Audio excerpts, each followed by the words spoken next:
My wife is the original lady from Coron. Tapos, napunta po ako dito in 1989. So, magto-25 years na po ako sa bayan ng Coron. And from day one, as far as I know, ipinakilala sa akin ng wife ko ang butihing mayor na si Marjo Reyes. At after ng pagkakilala namin, mga 1 month or 2 months thereafter, nagkakilala din po kami ni JTR na napunta siya dito. Kasi noon di ko alam kung vice governor na siya o vice governor na siya. No, board member pa lang siya. Pero ang aking pagkakilala kay Mayor Marjo ay tulad ng nasabi ko kanina, it runs almost 24 years ago na. At sa aking pagkakilala, hanggang sa naging magkumpari pa kami kasi naging inaanak niya yung aking panganay. Ang pagkakilala ko sa kanya ay namangha po ako dahil ngayon ko lang nakita sa bayan ng Coron na isang mayor na kung titingnan natin with all the powers vested in him, isang ordinaryong tao na naka-shorts, palakad-lakad, pag may sunog makita mo dyan, siya mismo ang pumapatay ng sunog at tumahawak sa hose. Pag may mga gulo, siguro nasa puso na nila, no? Although sila yung mga politikong tao. Pero yung pagmamahal sa kapwa, yung pagka-ordinaryong mamamayan, although sila po ay elitista, dugong bughaw na tinatawag. Talagang sabi ng aking asawa, talagang mayayaman sila.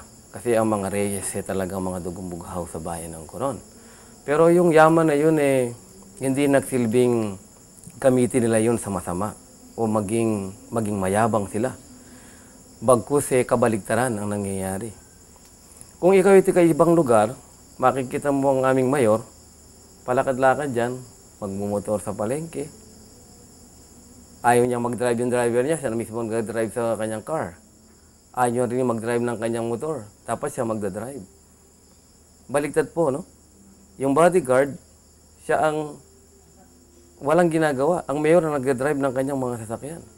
So, ganun po ka-ordinaryong tao ang aming mayor. At sa aking pagkakilala, sa loob ng aming mga transaksyon, sa mga negosyo, magkumpare, magkaibigan, hindi ko nakitaan minsan na magtaas ng boses. Even pagpupunta ako sa kanyang bahay, no, personal. Makikita mo may ginagawa siya, nakikipag-inuman. Pag nakita niya kagad ako, iiwanan niya po lahat yan at ahakayin niya ako, diretso kami ng kwarto niya. Magpapirma ka ng mga dokumento. Ano mang kailangan mo. Naglalakad siya, nakasasakyan, siya pang kumakaway. Makikita mo na may dala kang papipirma kahit saang lugar, no? Yung mga iba, namimili pa ng mga lugar para magpirma, no? Talagang ipapakita nila yung power. Pero siya, sa market, sa daan, sa bahay, sa basketball court, ganon siya with all the powers vested sa opisina ng mayor. Pero hindi niya ipinakita kailanman. Yun pa kayang pagpatay? Ni kumantig ng isang tao. Sabi nga ni pastor kanina, no? Nasiko, nataganan, pero walang ginawa. Sa opisina, sa pagiging mayor niya, minsan po galit na siya. Sabi niya ito, paggagawa ko ng memorandum, kailangan to suspend yan. Kailangan to i-terminate na. Masyado na to. Hanggang sa gumawa ng memorandum, ma-expired yung memorandum sa kanyang mesa, hindi niya ipapatupad. Ang ibig sabihin, kahit na galit na siya, uuwi yan. Sabi niya sa kanyang personal assistant, driver, uwi na tayo. Doon ko lang ibubuhos ang galit ko. Doon sa kwarto. Doon siguro kakausapin niya ang sarili niya para mawala yung galit niya. So, yung sinasabi nila, nagagawa ng karumal-dumal na pagpatay, hindi po magagawa ng aming butihing mayor. Nung sumambulat ang balita sa bayan ng Coron, maraming umiyak.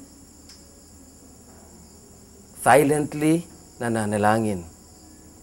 Silently siguro, tinitimbang-timbang ang mga sitwasyon. Silently sa kanilang mga kwarto, tinitingnan nila, pinag-aaralan nilang mabuti kung bakit ang aming buting mayor na napakabait ay nasangkot sa isang krimen na kailanman ay hindi niya pwedeng gawin. Sapagkat isang mapagpakumbaba, isang makatao, isang makadiyos, na hindi mo makakakita ng kayabangan, ng pagmamalaki, o trying to be somebody, no? Isang mayor na ipapakita niya. In fact, minsan, may mga sitwasyon po, a-attend siya sa mga pagtitipon, sa mga concert. Walang bodyguard.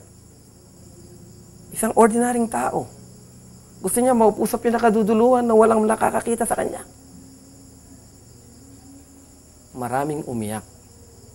Maraming nagdalamhati sapagkat lalong-lalo na yung mga taong nakita ang pagsilang nila sa mundo ang dalawang magkapatid na JTR at saka Marjo.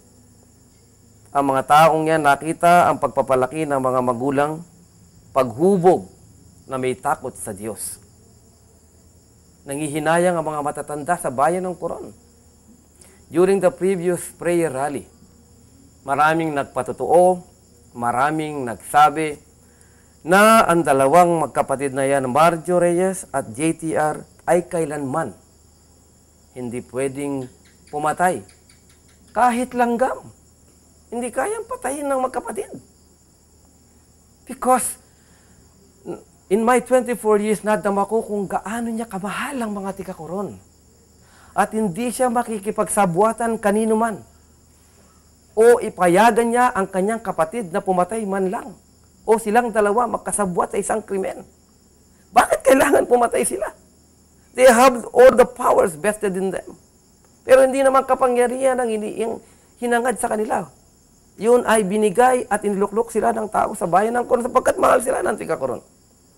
Ang mga tatandang yan ang nagpapatunay. No? Ang nagpapatunay, ang mga matatanda rito na nakita ang pagusbong at paglaki ng mga batang yan. They have no criminal record. Wala silang, o kahit elementary, high school, during their elementary days, high school days, college days, o yung mga barkada nila dito. Ayaw lang nilang magsalita sa panahon ngayon. Sapagkat ito ay isang delikadong usapin. Pero palagay ko, I am calling all my fellow Coronians. This is the time. This is the time na tayo ay magkabikis-bikis at magbuo. At manalangin tayo, ipakita natin ang ating pagmamahal. Ipakita natin ang ating suporta. Ipakita natin na si Marjo at JTR ay makakamtan ang tamang ustisya na hinahangad nila at hinahanap nila. At sana darating ang panahon, makakasama namin silang muli sa isang matahimik at magandang lugar ng bayan ng Coron.